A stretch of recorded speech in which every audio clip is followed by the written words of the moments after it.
What is going on, everybody, and welcome to another technical analysis, an insight into current entries and exits for particular stocks that I am looking for towards the week. If that sounds like something you're interested in, consider subscribing, as I do also provide a weekly analysis in which I go over upcoming events. So check me out there, and also you can check me out on X at Hemi137 to get a daily pulse on the market. So with that being said, let's go ahead and dive right in. As you can see here, the market has been pretty choppy over the recent months as we are going into the election. This is why, again, I heavily rely on events to kind of see how this thing potentially can be steered. Now, as you can see, the zones, even on this daily, have been very tight ranged. As again, we're still waiting and anticipating for election. Now, this is typically what happens. If there's any big event for the market, they will wait for that event, so you'll get a lot of chop in the meantime, and that's what we're pretty much seeing. There's a lot of these events. The yen carry trade here, this here in September. I'm trying to think what that was. I think that might have been roughly around Jackson Hole, and then we've kind of just been pushing up, and then kind of just been chopping with this narrative that things essentially are strong and resilient, with a lot of data reflecting that. But again, I have an opposite um, view on that, and this is ultimately understanding that you can't bet against the market in itself. Like, you need to have that utopic view tainted for any of this to actually come crumbling down. Otherwise, it will, like by design, it will continue to go up. So especially in an election year, there's a lot of manipulation, so the market will continue to go up. This is why a lot of people say you should be DCAing in the position, because the market is designed to go up traditionally, but it's not saying that it can't correct. And typically, what you want to be doing is being patient and waiting for a correction to be DCAing. But this is just the general index, and understand that individual stocks correct all the time. And that's typically, if you're playing individual stocks, you want to be paying attention to your entries and exits for those particular individual stocks, and whatever that narrative is based around the individual company. So with that being said, SPX, again, we're playing roughly around this range of 57.48 to the 5800 mark. And now the question is are we going to attempt to run towards the 6K mark? Again, unless there's any major event, which again, we are expecting another potential 50-point basis move here coming into next month. I don't anticipate, even if it's a 50-point basis move, to really scare the market at that point. Could be wrong, but we are very, very heavily reflecting 2007 going to 2008. We'll see if that's to be true, but again, the market is very numb to a lot of this, and with the heavy manipulation that's going on, again, I'm expecting this to try to make an attempt, at least the 4,900. So again, I talk about the psychological numbers. Now that we're in price discovery mode, we're at all-time highs. We want to make sure that we just go off of that. We don't want to anticipate it's just going to randomly run up to 600 or 6,000. And again, you have to understand where we're at. We've been essentially just going straight up. Vast majority of the weeks we've had since our pause. That's exactly what this was, October of last year. We've paused. We've talked about the cycle, how it would push up, because that's ultimately the very key event, because that's your turning point. And so your turning point, obviously, once you learn the cycles, then you just get in and you just essentially ride that out. And then essentially what has happened is our first cut, which was October, right? So roughly around here, our first cut. So then you start getting to choppy, because you get a lot of mixed signals at that point. It's a turning point for when this thing is going to flip around and start correcting. Now, again, 42% is on average. Now, since we've gone up a little bit, that 32 is probably not going to be as accurate, but it'll be pretty close. So 42% of a correction. It's still roughly around the 33.65. So we can bring this up. 33.65. So roughly around there. So we're kind of looking around there, which is just slightly lower if we correct. That's on average. Again, we're dealing with a lot of historical data, so it could potentially go that far. It's not saying it will, but just trying to give you a frame of reference, you should expect at least to try to correct 75% of this move. Essentially, that's gone up. So you're kind of looking roughly around that 47 is what we're thinking. If this market does want to correct in the beginning of the year when everything offloads, could be a strong possibility. I don't know if we'll get this low unless you have some crazy action going on with the banks. Would you see this low, this 33 market? And again, that being in this environment with a heavy manipulation, you have to understand it can happen. There's a possibility, but you just want to have enough powder and have your list ready when it happens that you can start buying. So um, that's the biggest key for that. So as of right now, I'm expecting this to play very choppy. Again, you have some pretty strong support roughly floating around here at that 58. So you do have a little chop around here. I almost have a double zone here. Some heavy support roughly around here on the 56.27. So watching that as well. But again, with the current events that are going on, I don't expect anything else but a grinding chop up at least until after the election. After that, I think the volume is going to die down even more. And then I think at that point, it's just be a slow grind up and then potentially turn over. Once we actually have the election, you'll get, I think, more volatility in the market.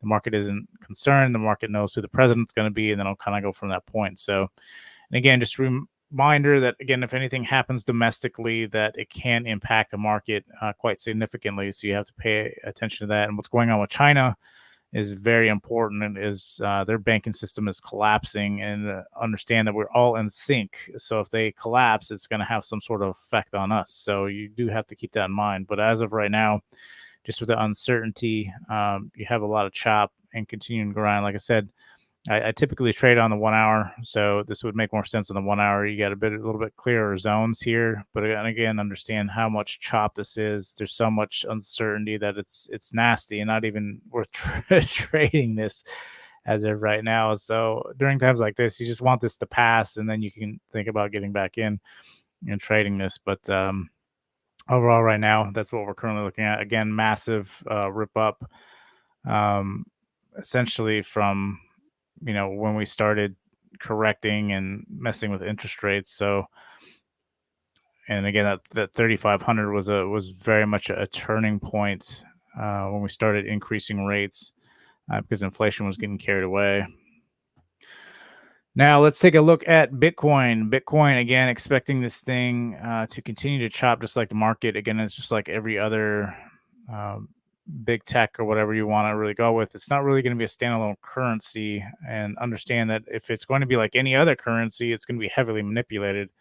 And so this is why a lot of these big institutions are buying mass quantities of Bitcoin as of right now. So I expect this to continue to grind. Expect again to revisit the 52K mark here at some point. And then again, if we price in a recession, the market Bitcoin will price that in as well. So it's good to again mark these zones here, the 45.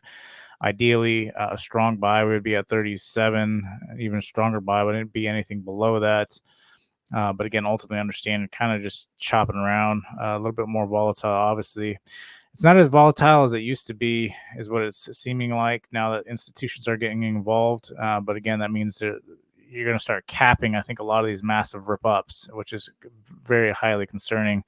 As you can see, essentially, we had the write up going into the ETF approval, and then now we've kind of just been choppy since then. So, again, we'll see how this does play out in the future. But ultimately, again, right now, we need to price in a recession, and anticipating this to take a blow just like everything else, and not be not just going to run away with everything at that point. We'll see how that does play out, but ultimately, again, that's what we're looking at. It's not looking too fancy right now, pretty choppy, and then we'll have to go from there. But we are building a lot of consolidation, which could mean that we could get a massive move out of it. But again, we'll have to see. And like I've always talked about liquidation, institutions are aware of these zones. This is why I use zones. They're aware of these zones, so they know people will have stops typically underneath there. So if it breaks, it stops out a lot of people. So they break that, and they'll typically go 2 levels deep, especially if it's a hot commodity or stock or Bitcoin, whatever the case is. And then it'll wick out of there after a couple of days once institutions can get that last buy, and then you get your massive move to the opposite side. So it's kind of what we're watching there. Let's take a look at bonds. Again, bonds have been cooling off quite a bit because of all the missed data. This is why you're getting such heavy manipulation in the bonds. Again, I can't emphasize this enough. This is why I have the other video and I talk about the analysis, because the revisions aren't taken into account. It's going off of headline news, strong jobs numbers. Obviously, that means that the rates get quite confused at that point, right? Because even though they cut rates, essentially home loans have gone up quite significantly. So nothing is quite acting the way it should, and that is a problem. And so when things start acting out of the normal, then again, it's heavily concerning, and again, tails into the manipulation that's not being talked about, that's going on behind the scenes. So again, you do have support here at the 93.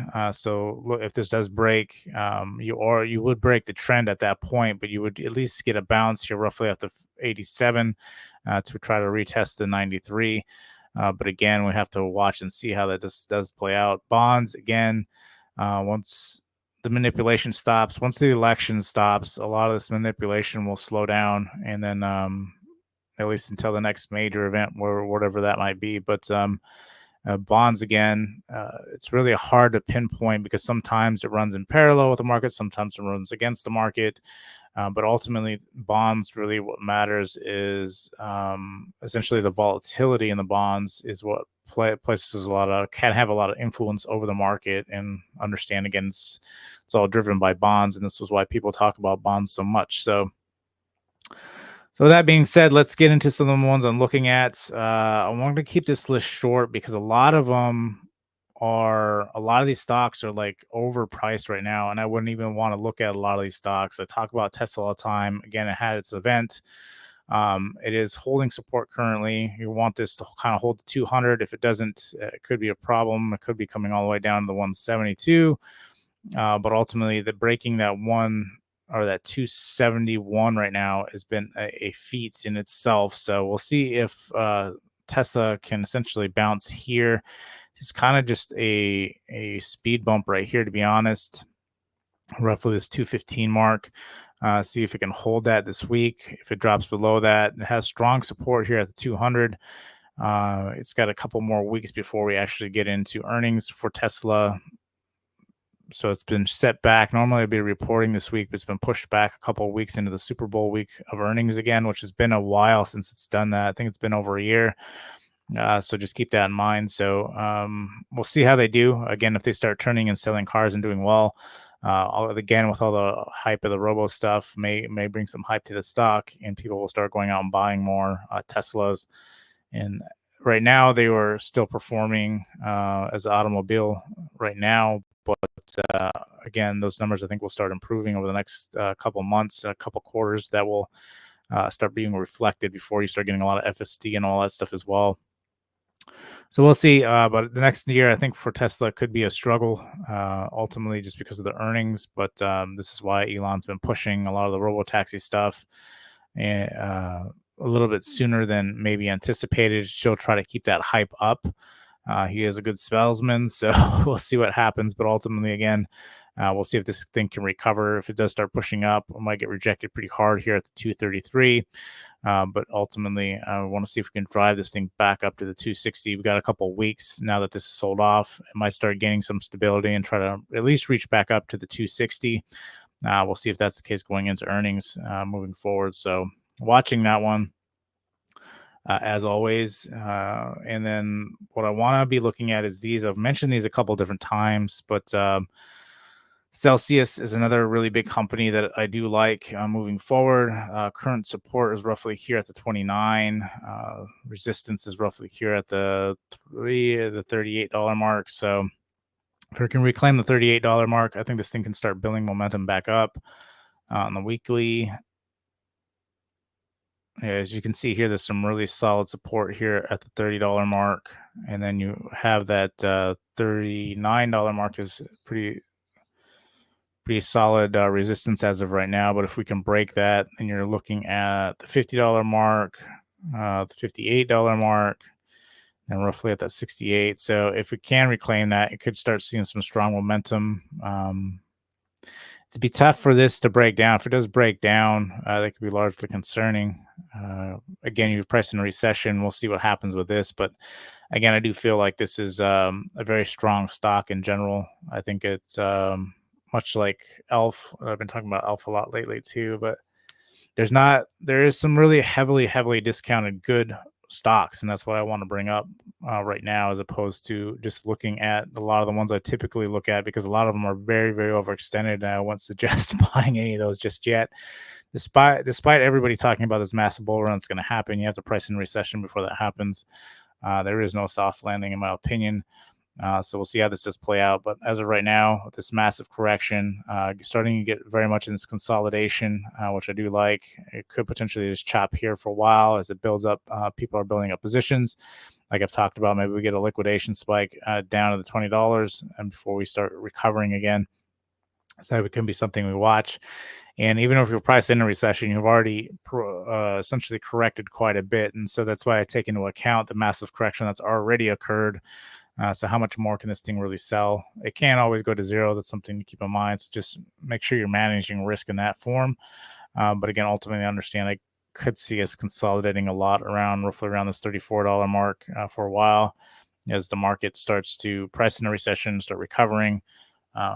So one, I definitely want to keep on the map and start buying this as well. I've bought into some of this already, but I'll start loading more shares off this as well.